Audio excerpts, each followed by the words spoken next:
Bună ziua! Din partea Asociației Românii Vlahi din Albania. În primul rând, vă mulțumim pentru invitație și este o onoare să participăm la acest forum. Vreau să vă spunem că anul acesta în Albania, datorită ajutorului și sprijinului Departamentului Românii de Pretutindeni, în Albania s-au deschis 5 școli și o grădiniță în dialectul aromân și în limba română, având în vedere că în Albania, în anul 1913, au fost 16 școli în limba română cu profesori din România și abia după foarte mulți ani au reușit să deschidă 5 școli și o grădiniță și au avut și un festival care a avut un impact puternic. Și noi sperăm că și la anul să avem tot așa cursuri în limba română, ca să evităm pentru studenții care vor studia în România să nu mai facă anul pregătitor în România, dar să facă în Albania, să învețe acolo limba română. Mulțumim. Și sperăm și să avem și un ajutor de materiale, de abecedare, de cărți în limba română. Vă mulțumim frumos! Da, ne-am dat seama că este esențial acest palier de activitate al departamentului. Anul acesta am încercat cu resursele pe care le-am avut să deschidem școli unde să aibă loc cursuri de limba română în comunități, acolo unde ni s-a cerut, atenție, este foarte important ca să ni se ceară acest lucru și vom continua să facem acest demers. Deci, din acest punct de vedere, departamentul și în anul 2014 va finanța astfel de proiecte și își va grupa o parte din buget pe acest palier. Aș vrea să completez un pic la acest punct. Eu zic că de interes pentru toată lumea, cu privire la modul în care se organizează în comunitățile istorice cursurile de limbă română. Noi am vrea ca, începând de anul viitor, să selectăm anumite proiecte, cărora să le dăm un orizont de programare multianual. Eu cred că pentru a face școală temeinic și pentru a putea să avem o asociație care să pună la bătaie resurse, să pregătească profesori și să aibă continuitate în procesul educațional, este nevoie de o garanție că proiectul respectiv nu va sta de la un an la altul sub semnul întrebării. Sunt necesare câteva modificări legislative care să ne permită o astfel de abordare, dar eu cred că fără o planificare multianuală pe cel puțin 3 sau 4 ani, nimeni nu poate face o școală în care să învețe temeinic. Se pot face cursuri care să ajute, sigur, în bună măsură, dar când vrei să faci o pregătire, mai ales cum am spus, să faci pregătirea pentru cei care urmează sau au în intenție să urmeze programul de burse și fac acel an pregătitor de cunoașterea limbii. Nu poți să o faci așa cum necum, trebuie să o faci ceva mai temeinic și pentru acest lucru noi am reorganizat Institutul Eudoxiu Hurmuzaki, care va face programele de limbă extracurriculare, adică ceea ce nu face Institutul Limbii Române pentru cei din Europa Occidentală, ca să zic așa, cursurile se desfășoară prin Institutul Limbii Române și unele dintre ele chiar sunt partea unei anumite programe școlare acceptate. Ceea ce nu e neapărat cazul în anumite state unde dificultatea de a învăța limba română este mare.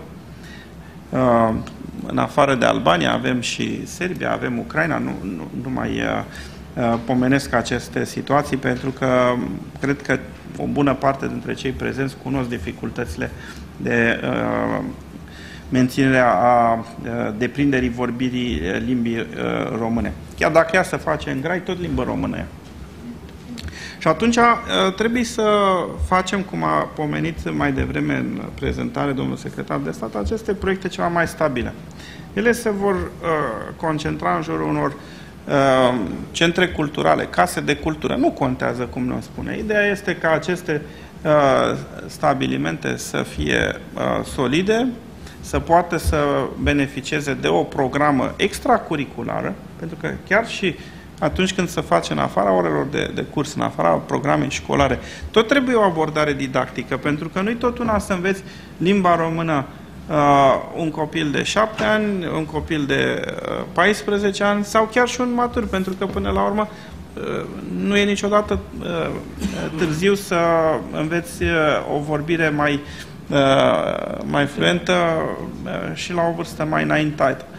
Și atunci încercăm să segmentăm această abordare, chiar dacă e extracurriculară, pe o zonă didactică și să pregătim manuale, să facem un program anul viitor de pregătire a profesorilor. Profesorilor nu înseamnă că sunt toți profesori care profesează în sistemul de învățământ. Poate fi oricând un om de bine, care, nu știu, e medic și care s-ar dedica, eu știu, acestui proiect și sâmbătă sau duminica.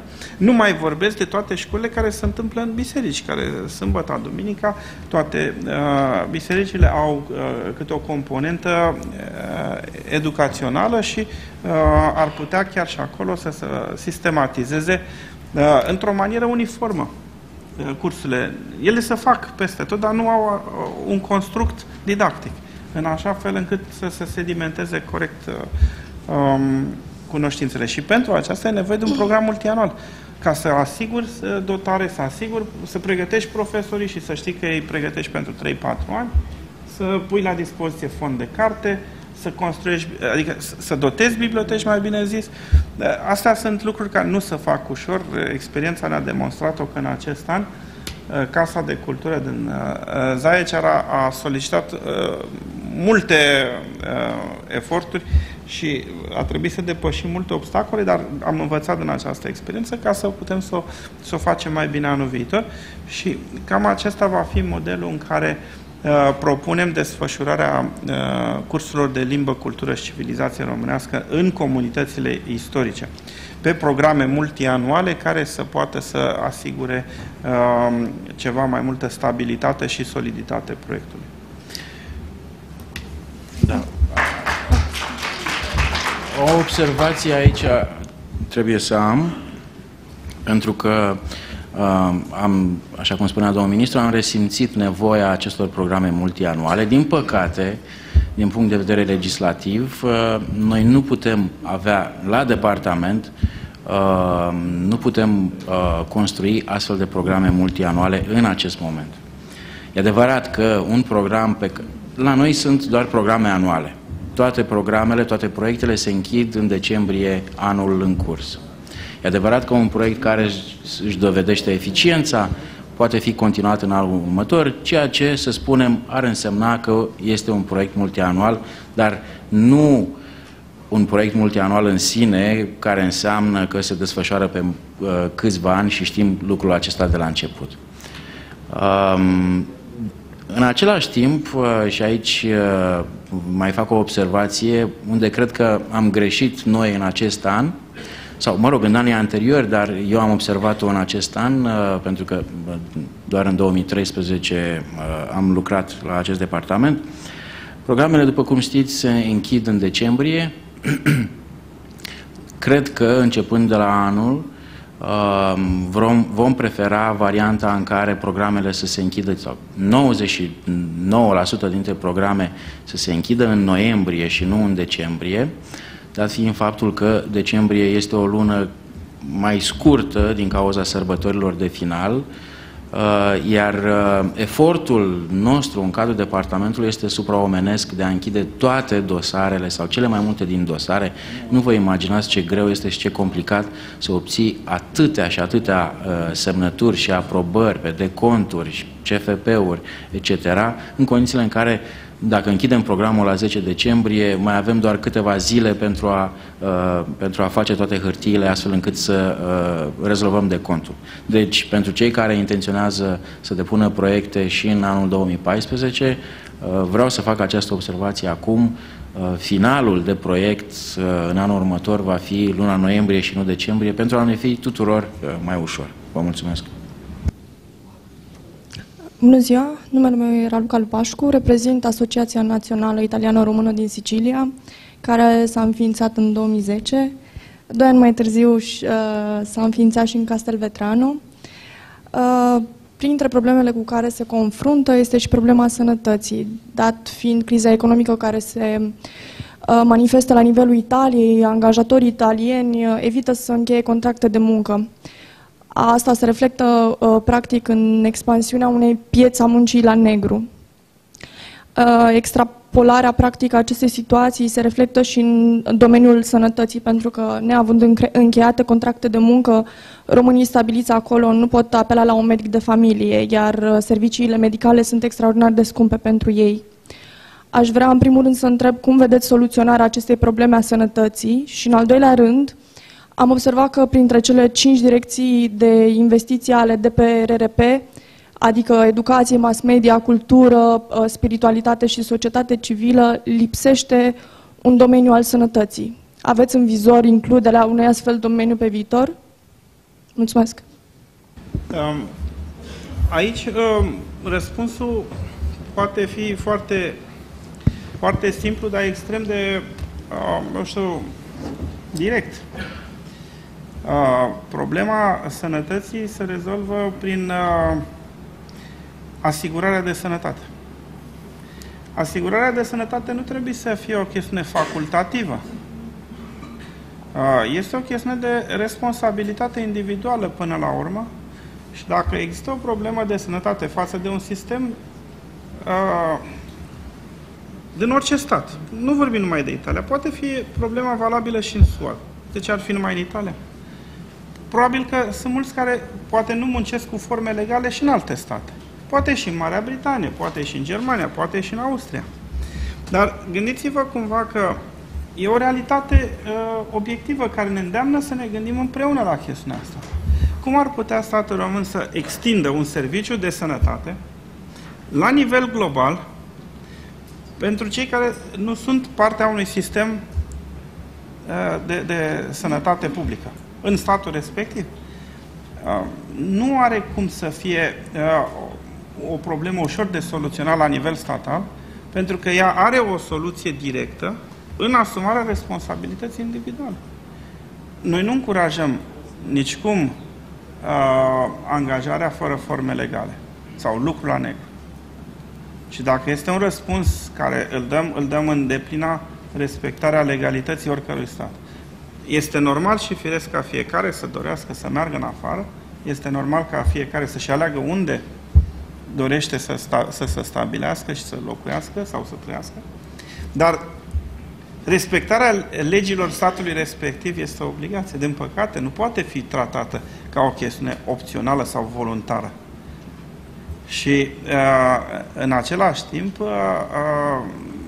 este asumarea fiecăruia dacă nu intră într-un sistem de asigurări sociale care includ asigurările de sănătate. De aceea, nici nu o să fie între prioritățile departamentului o astfel de activitate, mai mult decât aceea, de conștientizare asupra obligativității de a intra și de a respecta condițiile legale. Această campanie se derulează chiar acum. Dacă urmăriți la televiziune din România, o să vedeți o campanie desfășurată de Ministerul Afacerilor Externe, care îndeamnă pe toți românii din spațiul Uniunii Europene să nu accepte munca la negru. Pentru că munca la negru nu are doar această consecință a faptului că, Doamne ferește, te îmbolnăvești și nu poți să beneficiezi de sistemul de sănătate publică. Are și alte consecințe, poate mult mai grave, cum ar fi abuzul, cum ar fi sechestrarea, cum ar fi lipsa nu a serviciilor de sănătate, ci lipsa unei plăți pentru munca prestată. Există un mare risc pe care muncitorii la negru și-l asumă și care este un risc existențial care vine poate înaintea celui de sănătate, dacă, Doamne ferește, ajunge la acel sistem. Deci există un singur răspuns, o singură soluție. Avem o libertate deplină de mișcare în spațiul european.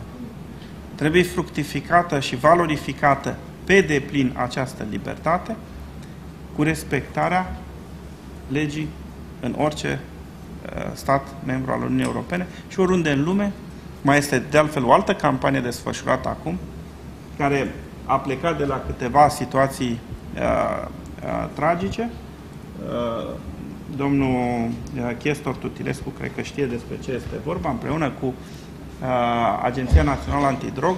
Este o campanie de conștientizare a faptului că purtarea sau preluarea ilegală sau în necunoștință de cauză a unor obiecte ale altuia în anumite state te poate conduce la o condamnare la moarte. Pentru că nu știi ce ți se dă. Poți să fii nevinovat în această situație. Poate ești introdus într-un sistem în care te abuzează cineva, te folosește cineva. Oamenii trebuie să cunoască că au drepturi, dar au și obligații. Libertățile sunt extrem de bune când sunt asumate conștient împreună cu obligații. Aceste campanii de conștientizare și de informare trebuie să ajungă la toată lumea. Și fiecare român care stă în afară trebuie să aibă comportamentul în deplină legalitate al statului în care alege să trăiască, oricare ar fi acela. Numele meu este Gelu Vlașin, sunt prim vicepreședinte al Federației Asociațiilor Românești din Spania, FEDROM. O să spun doar câteva cuvinte, pentru că majoritatea dintre dumneavoastră cunosc activitatea federației noastre pe teritoriul spaniol. Federația este formată din 36 de asociații de pe întreg cuprinsul Spaniei. Doar în ultimele luni am derulat peste 35 de evenimente culturale, în bună parte finanțate, cofinanțate și cu ajutorul dumneavoastră, cu ajutorul departamentului, dar și de Ministerul Culturii din Spania, Comunitatea din Madrid și din alte surse. Nu mă lungesc prea mult, aș vrea doar să vă întreb dacă sunteți în colaborare cu această comisie a românilor de pretutindeni din cadrul Parlamentului României, mă refer Camera Deputaților, pentru că au înțeles că există o inițiativă acolo a domnului deputat Dolha, care este bistițean ca și mine, îmi place mie să spun bistițean de-al meu, în legătură cu elaborarea unui statut al românilor din străinătate. Cred că este o inițiativă, o idee foarte bună, ținând cont de faptul că avem nevoie de așa ceva. Este un statut care ar reglementa situația exact așa cum se întâmplă, spre exemplu, cu spaniolii din străinătate, și ei au un statut al lor, au și niște birouri speciale. Asta vreau să vă întreb, dacă aveți în vedere deschiderea unor birouri ale departamentului, birouri fizice, în comunitățile de români din străinătate, în comunitățile importante, mă refer în principal Spania și Italia. Asta era întrebarea, dacă sunteți în colaborare cu această comisie din cadrul Parlamentului României, înțeleg că domnul Dolha este vicepreședinte, și dacă departamentul are în vedere contribuția la elaborarea acestui statut al românilor de pretutindeni, al românilor din străinătate. Vă mulțumesc. Prin forța lucrurilor suntem într-o relație de colaborare permanentă cu Comisia din Parlament, pentru că așa stau lucrurile. N-avem cum fi altfel.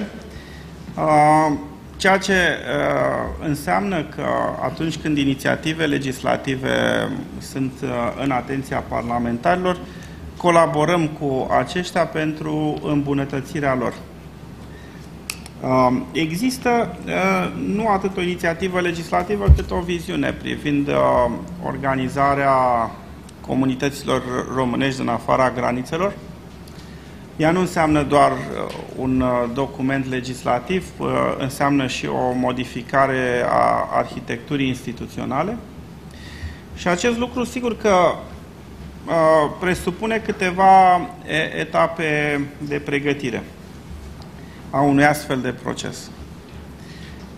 Prima etapă este ca în comunitățile românești din afară să coagulăm mediul asociativ și așa cum s-a putut observa, în 2013 a fost una dintre priorități.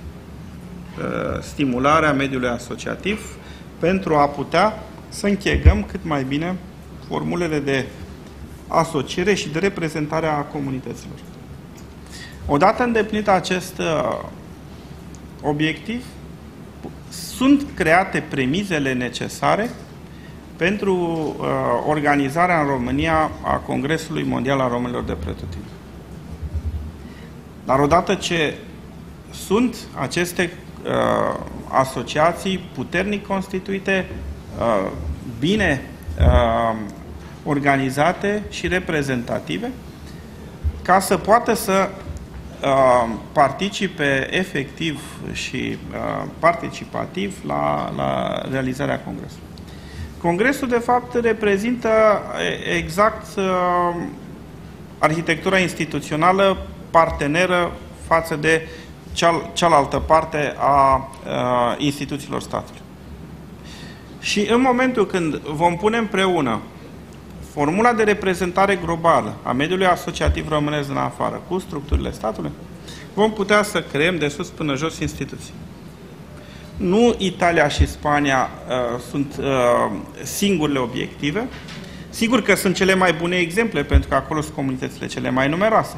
Dar să știți că și în Franța, și în Germania, și în Marea Britanie, și în Statele Unite sau Canada sunt comunități mari și importante, cu activitate susținută a românismului și care au în egală măsură nevoia existențială de reprezentare.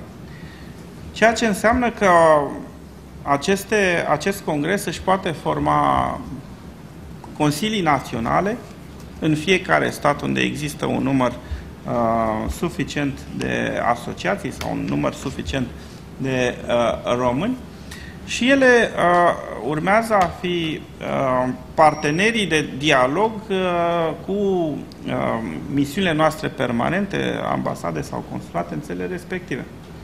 Este o construcție mai amplă. Probabil că și în aceste zile vom putea imagina câteva modele care să ne servească ca sursă de inspirație. Legislația va veni în consecință. Legislația va trebui să îmbrace, din punct de vedere al cadrului legislativ, această construcție. Și eu spun doar atât, că prima dată în discuțiile noastre trebuie să creăm această arhitectură a construcției pe care vrem să o avem, de reprezentare și parteneriat, și atunci când am dat forma acestei construcții, o transpunem legislativ. Adică vedem ce modificări legislative sau instituționale sunt necesare. Și aceasta este abordarea, zic eu, într-o formulă rațională a creării unei legături trainice. Și, în consecință, suntem în directă legătură cu ceea ce se întâmplă în comisie și, pe măsură ce vom evolua cu acest proces de construcție, vom putea să dăm sens și text legislativ în consecință. Ceea ce, dacă anul viitor vom fi gata, o vom face.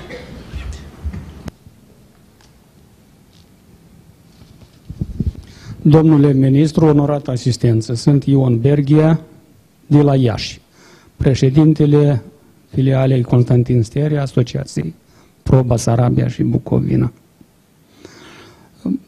Mă bucur foarte mult că pot participa la forumul românilor de pretutindeni de astăzi, ediția a 3-a. De fapt, am insistat personal. Nu am știut până în ultimele zile despre acest lucru. Dar am insistat pentru că facem același lucru cu dumneavoastră și consider că aici trebuie de elaborat o tactică și o strategie comună, să tragem toți în aceeași direcție, să nu pățim ca în cazul fabulei lui Donici, Racul, Broasca și Oștiuc. Consider, domnule ministru și colegii dumneavoastră, că poate dacă anul acesta nu reușiți, poate la anul, cineva din departament totuși să ia la evidență toate filiale, asociații, oficial, care există oficial sau neoficial și în primul rând să le aprecieze nu după faptul cum știu să vorbească, ci după ceea ce se face. Noi cei de la Iași, de la Pro Basarabia și Bucovina, am făcut câteva sute de acțiuni, de proporții.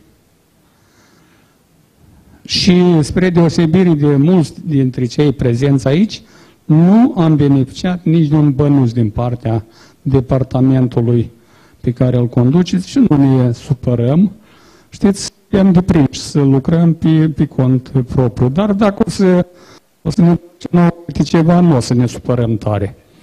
În acest sens, vreau să vă aduc la cunoștință că din 2006, personal, public revista Dor de Basarabia, din 2006. Și am fost personal în toate zonele din Basarabia istorică, din Maramureșul istoric, în Transnistria, peste tot unde locuiesc basarabeni și bucoveneni de-ai noștri. Și în acest sens, cred că trebuie să vorbească despre Basarabia numai cel care cunoaște situația reală. Deci și aici trebuie de atras un pic atenție. Încă un detaliu. Deci revista se numește Dor de Basarabia, iar un subtitlu este următorul: de răspândire, periodic de răspândire a cunoștințelor despre neamul înstrăinat. Subtitlul acesta vorbește de la sine. Când i-am pus acest subtitlu, m-am gândit că nu ar fi rău dacă românul din țară ar ști mai multe lucruri, în primul rând lucruri frumoase, care se întâmplă după granițele României, unde locuiesc români compact, unde sunt colectivi. Și prin această ediție încerc să aduc la cunoștința cititorului român de aici din țară. Căci basarabenii știu ce este la ei acasă, cine citește. Dar chiar și din cei care stau în prezidiu acolo, mai sunt oameni care nu citesc, ca și aici. Da, știți dumneavoastră foarte bine, eu sunt cadru didactic universitar și aș putea analiza foarte bine, de exemplu, luările de cuvânt de astăzi. Și nu aș lua foarte repede cu extraordinar și extrem de și nemaipomenit de, pentru că noi personal avem foarte multe de făcut. Deci nu suntem obligați să facem de nimeni, dar ne obligă conștiința. În acest sens, zic că avem foarte mult de făcut, domnul ministru, pentru că astăzi încă mai întâlnim profesori universitari în orașul, să zic, culturii românești, capitala culturală a României, care poate să-mi spună într-o ședință că el nu știe cine e acela Nicolae Dabija. Profesor universitar. Dacă ar spune Ghiță de la Gară, eu l-aș mai crede. În același moment, eu ascult un reprezentant al statului român după granițele României, în zilele unei importante sărbători și în tot discursul, reprezentantul, în loc să zică ziua limbii române, zice sărbătoarea zilei române. tot timpul i-a zis de sărbătoarea ziua României. Apoi îl confundă pe să zicem, pe Nichita Stănescu cu alt scriitor. Nu vreau să intru în detalii, că nu e locul și nu e momentul. Aici e totuși o totalizare și un fel de sărbătoare. Dar nu vreau să dau lecții nimănui, dar zicem un consul, dacă nu știe ceva, să vorbească despre ce știe și să spună vă felicităm și atât. Am avea încă multe de vorbit. Dacă puteți să mă primiți odată să vă deschid niște paranteze, vă mulțumesc și vă urez succes. Când o să vă fie mai greu, veniți la Iași să mergem împreună prin școlile din Basarabia, unde am mii de foști studenți care așteaptă să vadă România, să vină la niște cursuri de limba română aici. Eu m-am gândit că ar fi frumos ca profesori de aici să meargă să țină cursuri în Basarabia, în Republica Moldova, ori cu atât mai mult în Bucovina și în Transcarpatia, iar profesorii de acolo să stea și ei 2 săptămâni într-o școală, deci cum era la televizor emisiunea Schimb de Mame sau nu știu cum se chema în felul acesta. Și să intri în program, acolo nu știi, să învețe și unul și altul. Vreau să vă spun că școala în Republica Moldova, de exemplu, este foarte bună. Vă urez sănătate și sărbători fericite!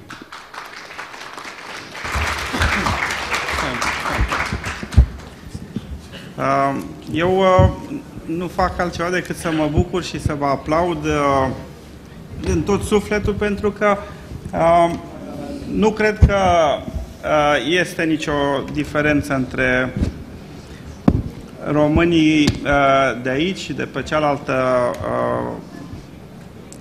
parte a Prutului în ceea ce privește sentimentele. Și cred că fiecare cu sentimentul de conștiință patriotică pe care îl are, trăiește și simte și are aproape Basarabia.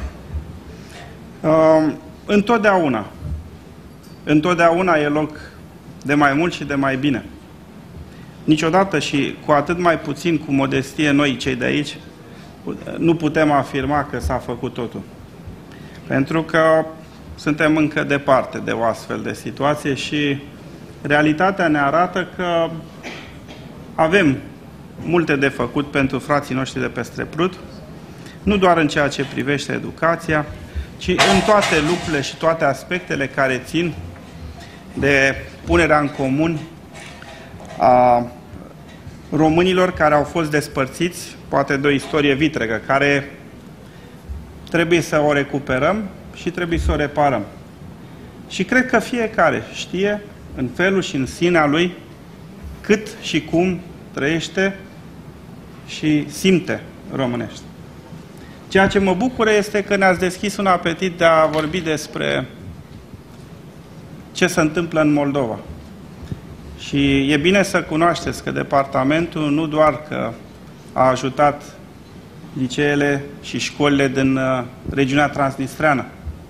Personal am fost la Doroscaia și m-am întâlnit nu odată cu directorii școlilor de grafie latină din acea zonă, unde am înțeles și am văzut mai mult decât oriunde ce înseamnă să lupți cu un sistem care ți-e potrivnic și să faci din românism nu doar un standard, ci un crez în viață.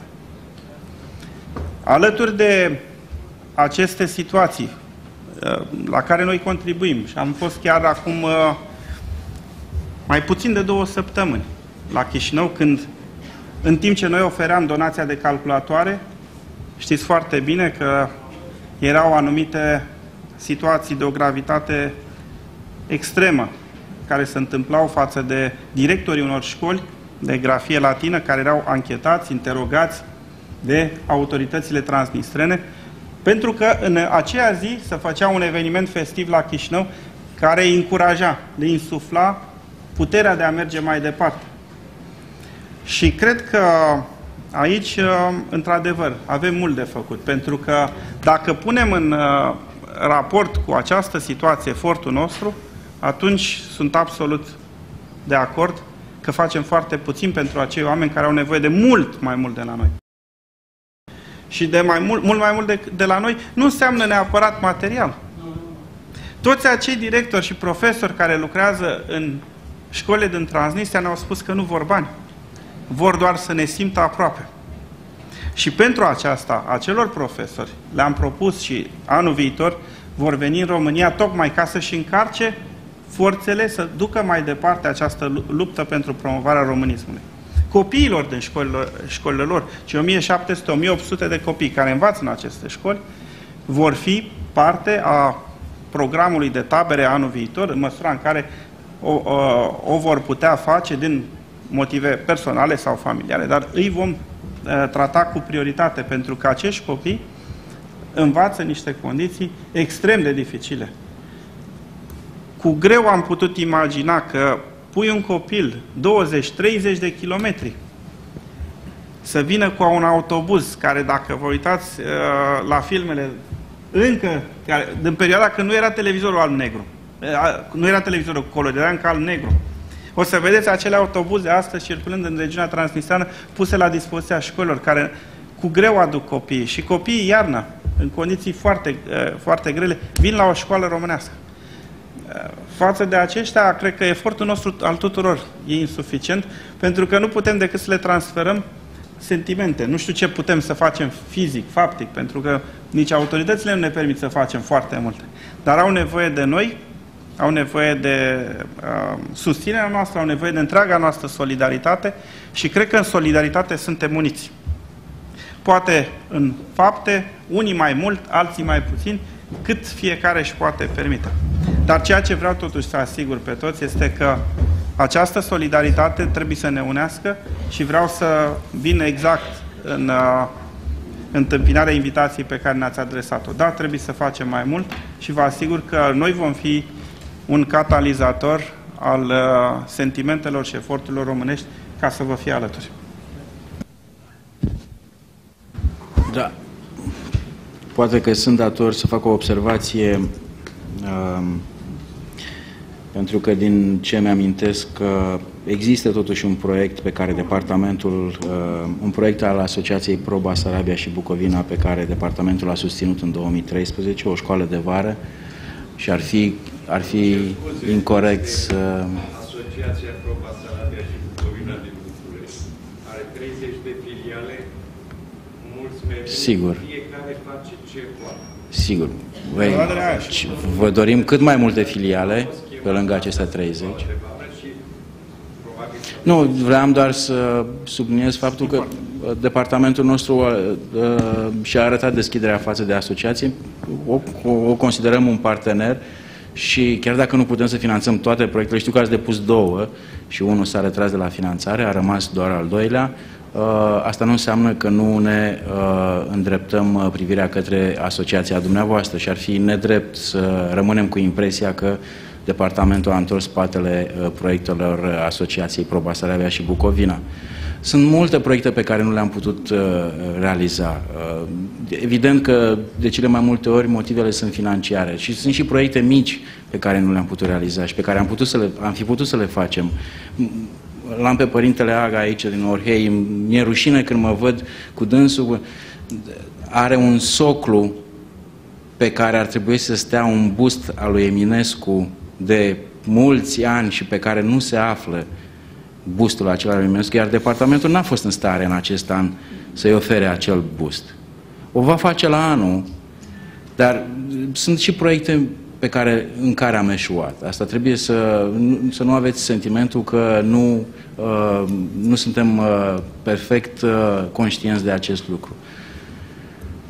Și poate, Părinte, o să luați cuvântul la un moment dat, pentru că faceți un lucru extraordinar în acea comunitate și să povestiți oamenilor despre eforturile pe care le faceți. Domnul Ministru. Vă mulțumim din suflet, domnilor miniștri, pentru suportul care l-ați acordat, în primul rând comunității de la Orhei, prin ajutorarea bisericii, de a se ridica biserica noastră ca un standard al românității acolo. Și bineînțeles că problemele sunt multe, vorbind de Orhei, pentru comunitatea noastră românească. Și mă gândeam aici la cât face statul român pentru oferirea burselor pentru studenții din Basarabia. Din păcate, vroiam chiar să vă întreb dacă există o strategie prin care acești numeroși studenți, rămânând aici în România, poate ar fi cazul să ne gândim cum să întoarcem în Basarabia pentru ca să facă acest schimb de conștiință națională. Și pe de altă parte ar fi frumos ca să facem și o tabără și acolo în Basarabia, unde profesori de la Pro Basarabia și Bucovina să poată împărtăși câte ceva din istoria României, istoria României, cea din 1918. Și ne gândim că multe sunt oportunitățile în care am putea să intervenim, dar putem să facem cât putem și mulțumim de atâta cât ni se oferă. Vă mulțumesc din tot sufletul pentru tot, domnule ministru, domnule secretar de stat, departamentul, pentru tot ceea ce ați făcut pentru Basarabia. Eu aș vrea doar un singur comentariu înainte de a trece în Bulgaria, la Vidin, să trecem Dunărea pe partea cealaltă. Așa este. Am avut o discuție la Chișinău foarte interesantă, atât cu președintele Academiei de Științe, cu care m-am văzut nu odată, cât și cu toți rectorii din Republica Moldova, cu privire la îmbunătățirea programului de bursă. Probabil că ceea ce vom face în viitor va fi să căutăm o formulă în care să nu se facă un stagiu complet în România, ci să se facă un program de schimburi în timpul de învățământ, de educație, un an în România și 2 ani în Moldova și invers, tocmai pentru a asigura trăinicia finalității acestui demers, pentru că până la urmă acest demers este de a pune la dispoziția românilor de peste Prut posibilitatea de a se educa în România, dar de a reveni acasă și de a ține vie flacăra. Dacă ei vor pleca din Basarabia, venind la studii în România și de aici, fie vor rămâne aici, fie vor pleca în afară, este păcat de această resursă extrem de valoroasă care s-ar duce încet, încet spre alte țări. Și de aceea, la anul vom schimba acest sistem și vom face în așa fel încât să putem să ținem legătura mult mai vie. Și sunt câteva universități care deja sunt partea a unor acorduri bilaterale și care vor modifica din conceptul acesta de bursă. Domnule ministru, domnul secretar de stat, stimați consilieri, eu aș vrea să trec tot așa pe partea învățământului, pentru că învățământul în limba română în Bulgaria, în mod oficial, n-a existat niciodată ceea ce privește Timocul bulgăresc și parte dintre Timoc și Vidin, și de-a lungul Dunării până la Silistra și la Marea Neagră, dar în 2003 am reușit să deschidem 3 cursuri de limba română cu sprijinul Departamentului pentru Românii de Pretutindeni de atunci. Secretar de stat se pare că era domnul Corlățeal. După ce le-am deschis, de-a lungul anilor am dezvoltat această idee și am ajuns până la 19 școli, 19 școli, ultima dată, de predare sâmbătă și duminică de limba română, sub formă de clase pilot.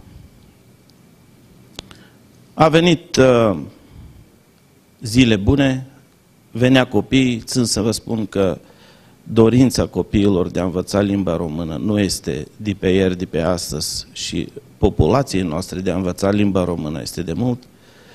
Dacă începeau cursurile la ora 8, copiii la ora 7 era în fața profesorilor, cursurile se desfășura în spații private, adică în casele profesorilor, aveam cursuri unde se frecventau de mai mult de 40 de copii, după care a venit niște timpuri mai rele, cuiva de la conducere nu i-a plăcut că a existat asemenea cursuri, a zis că să facă în școlile de stat, nu s-a reușit, dar foarte repede le-a închis pe cele care le-am organizat.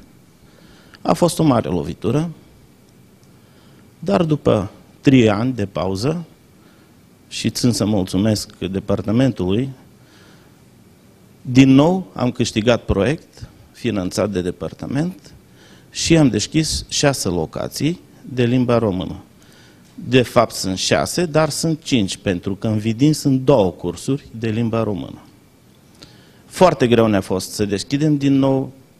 Unii părinți ziceau că de ce să-i trimitem când după 1 an închid din nou, dar aici m-a bucurat foarte mult ceea ce a spus domnul ministru David, problema de continuitate. Dacă ne permitem să ne mințim noi ca oameni în vârstă pe unul și pe altul de ceva, e una.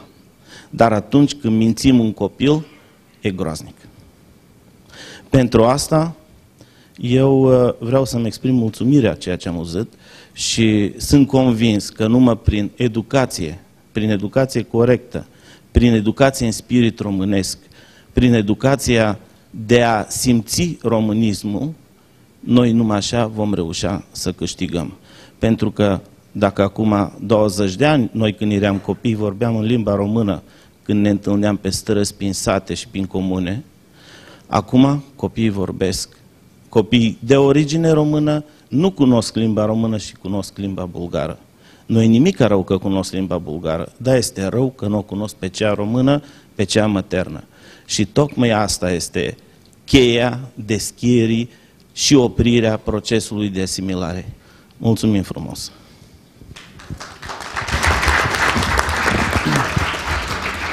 Închidem această zi cu ultima sesiune de comunicare, la care, vă spuneam, ni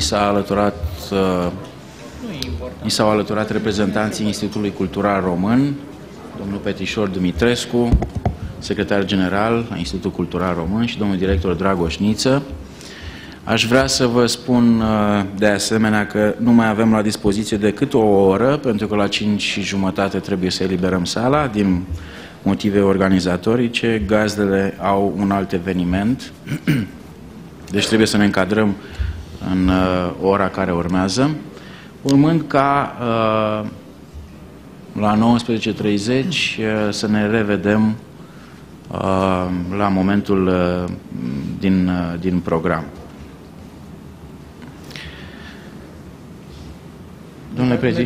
Domnule Petișor Dumitrescu, vă dau cuvântul. Mulțumim mult, domnul secretar de stat. Domnilor și domnilor, am un mesaj scris pentru domniile voastre, iar pe urmă așteptăm întrebările dumneavoastră pentru a putea să edificăm cât mai bine această întâlnire. Îl am alături de mine pe domnul director Dragoș Niță, care se ocupă cu toate comunitățile românești din afara granițelor țării. Am venit în fața domnilor voastre pentru a fi în măsură să vă răspundem la întrebări, iar pe viitor să ne considerați partenerii dumneavoastră. Vă dau citire materialului și pe urmă, cu îngăduință, vă stăm la dispoziție. Doamnelor și domnilor, este o onoare care mi-a fost atribuită în calitate de secretar general să reprezint Institutul Cultural Român și permiteți-mi să-mi exprim încântarea de a fi împreună în această zi în compania dumneavoastră și să vă mulțumesc pentru participare și totodată să-i felicit pe organizatori. Președintele Institutului Cultural Român, domnul Lilian Zanfiroiu, și-a dorit foarte mult să participe la forum, dar a fost nevoit să fie prezent la o reuniune internațională organizată de rețeaua institutelor culturale din toată lumea. În numele domniei sale, vă adresez mulțumirile pentru lunga călătorie de a fi aici astăzi. Acest efort demonstrează importanța și dedicația pe care dumneavoastră o demonstrați ca fiind bun român peste tot în lume.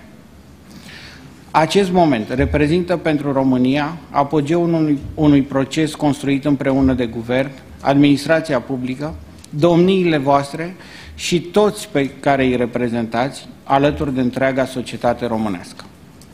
Este de asemenea un privilegiu de a avea șansa să vorbesc cu precădere despre un subiect extrem de important care îl reprezintă prezervarea și afirmarea identității etnice, culturale, lingvistice și religioase a românilor din afara granițelor, consolidarea patrimoniului cultural românesc comun.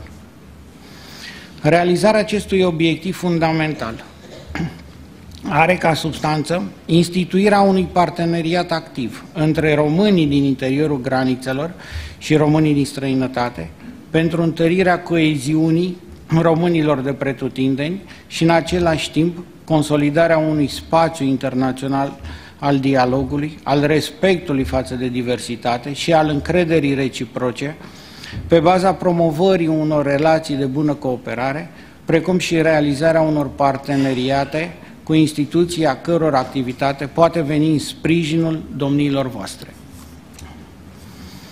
De asemenea, conservarea și promovarea învățământului, culturii, religiei, identității și spiritualității românești, dincolo de granițele României, prin înființarea de școli, biblioteci, centre culturale și biserici românești, precum și promovarea culturii românești prin organizarea de evenimente culturale, reprezintă pentru noi un alt obiectiv important. Președintele Institutului Cultural Român și întreaga echipă de conducere este conștientă pe deplin de nobila misiune încredințată și face toate eforturile necesare pentru îndeplinirea cu succes a obiectivelor ce revin Institutului în limitele conferite de lege. Domnul Ilian Zanfiroiu, președintele Institutului Cultural Român, dorește să vă asigure că de cele mai multe ori subiectele apărute în spațiu public nu au legătură cu realitatea și nu respectă și vă asigurăm că noi ne respectăm în totalitate misiunea ce ne-a fost încredințată. Urmărim dezvoltarea capacității de promovare activă a calității în toate activitățile specifice mediului cultural, prin implementarea unor modalități eficiente de comunicare între acest mediu și societate, prin realizarea transferului de bune practici și crearea unui nucleu de experți în domeniul analizei mediului cultural. De asemenea, avem în vedere îmbunătățirea performanțelor de management ale Institutului Cultural Român la nivel instituțional și promovarea imaginii corecte și a experienței instituției. Pentru aceasta, Institutul construiește o strategie generală, pe termen lung, bazată pe parteneriate cu asociațiile din țară, cât și din străinătate, dar și pe o comunicare eficientă în spațiu public a acțiunilor pentru promovarea programelor sale adresate comunităților din afara țării. Activitățile Institutului sunt fundamental axate pe diseminarea limbii materne în rândul comunităților românești, menținerea spiritului acesteia și al civilizației spirituale și culturale românești, învățarea limbii române de către copiii cetățenilor români stabiliți în afara spațiului lingvistic și cultural românesc, propășirea și cunoașterea reciprocă a realităților, creației și emulației culturale, atât în țară, cât și în rândul colectivităților românești. De asemenea, ne preocupăm de organizarea în colaborare cu alte instituții de specialitate a unor evenimente cu caracter cultural, artistic, științific, educațional, documentar pentru românii din comunitățile aflate în vecinătatea României. Menținerea și susținerea comunicării, dialogului și schimbului de valori culturale cu personalități și organizații reprezentative ale etnicilor români. Institutul Cultural Român dezvoltă activități specifice în beneficiul culturii, al civilizației naționale și al imaginii României în lume, inclusiv prin elaborarea unor programe educaționale pe profile sectoriale destinate membrilor comunităților românești de pretutindeni. Aș vrea să reliefez.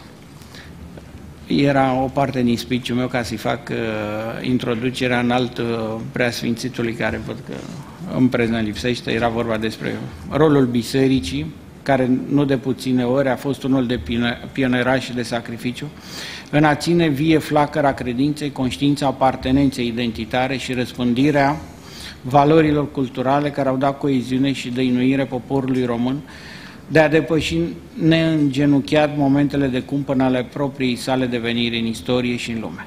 Aș dori în mod special să-mi exprim recunoștința și admirația pentru contribuțiile domniilor voastre și să vă asigur de sentimentele mele cele mai bune.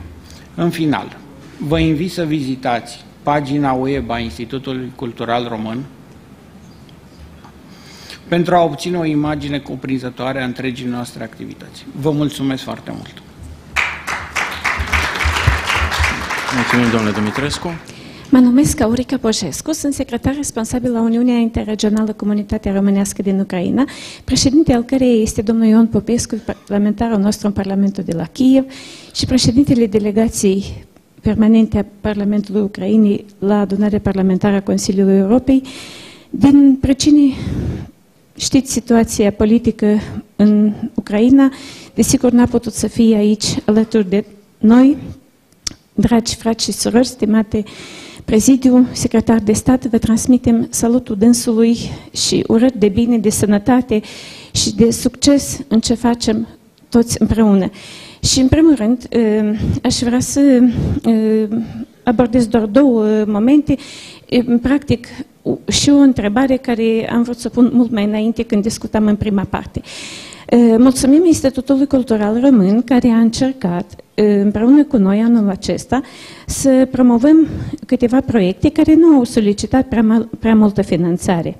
Pentru că merge vorba de niște ateliere care s-au petrecut în școlile noastre, noi le-am ghidat pe voluntarii și reprezentantul dumneavoastră de la ICR și am avut 4 întâlniri în 4 raioane românești acolo, unde voluntarii dumneavoastră au confecționat împreună cu copiii noștri din școli mărțișoare și a mai fost un atelier de teatru, grație doamnei Luminița de la Pitești, artista din România, care a putut să îi ridice pe copii că se poate face teatru și în mediul elevilor în școli.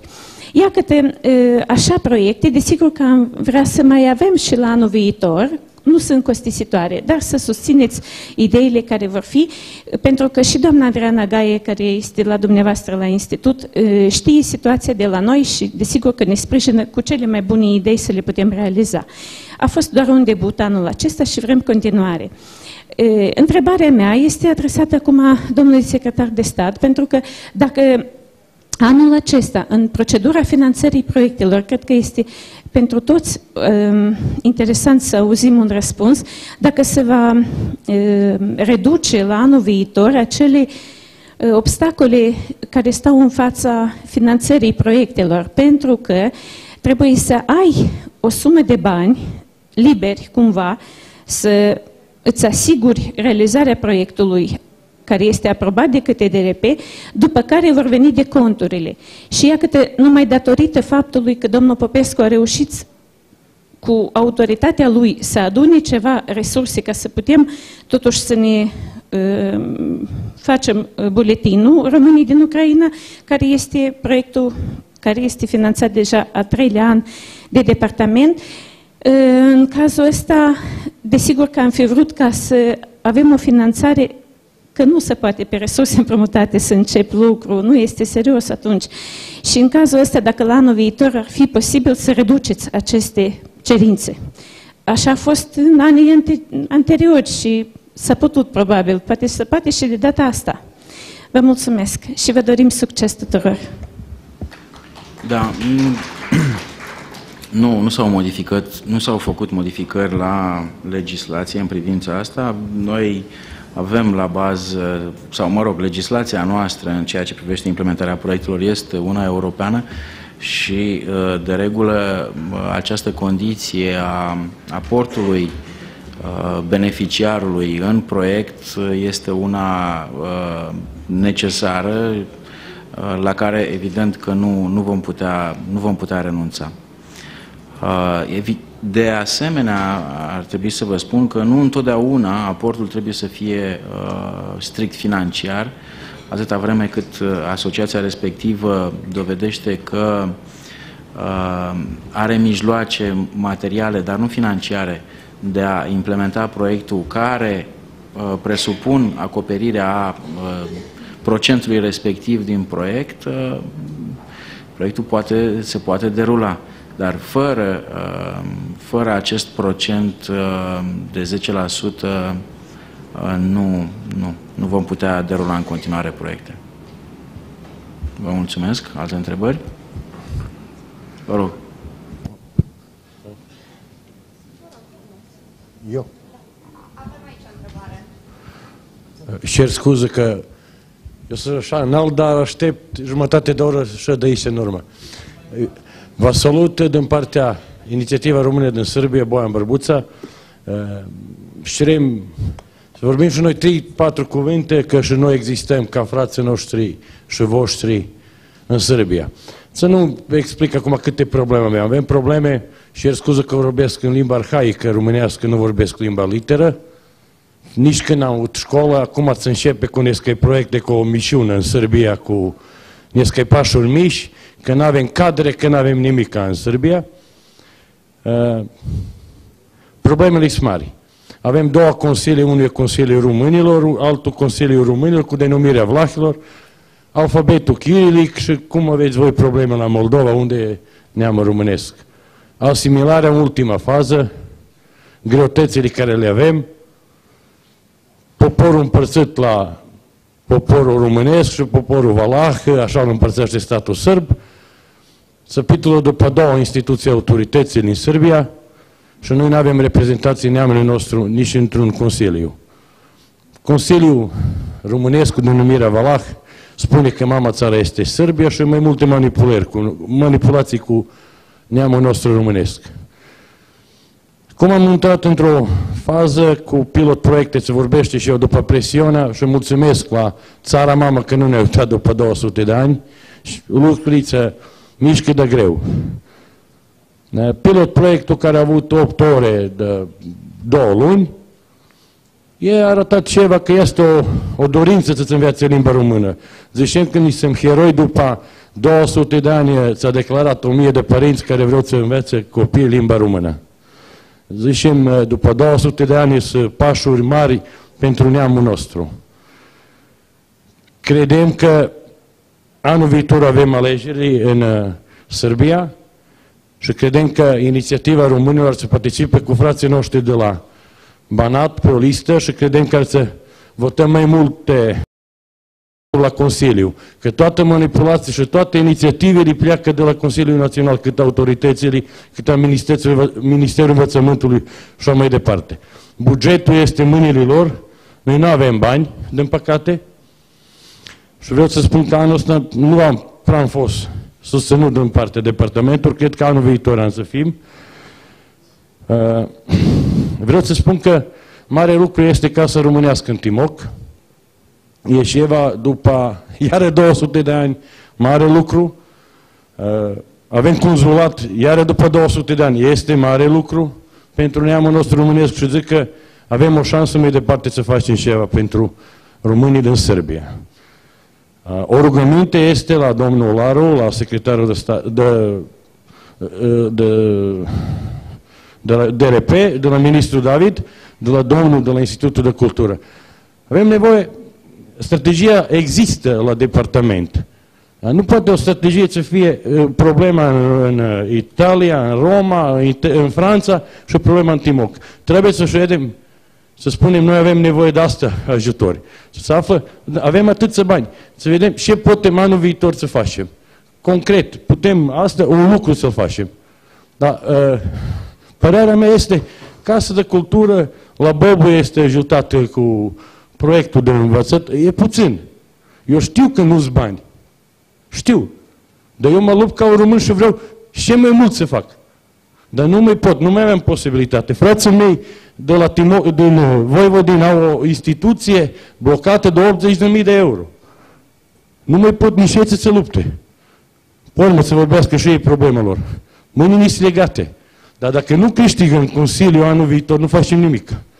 Totdeauna ar să fie că nu există români în Timok și nu e nicio problemă. Dar eu vă spun, în 156 localitate, sate, că noi acolo trăim, avem peste 300.000 de români. nu ne recunoștem. Știința națională este la zero, propaganda împotriva românilor și tot e bun să fii, numai să nu fii român. Ne declară ca valahi, în limba sârbă și așa ne îngroapă. Eu cer scuză că vorbesc cu emoție, cer scuză și mulțumesc meu odată la Dumnezeu că sunt astăzi aici la forum.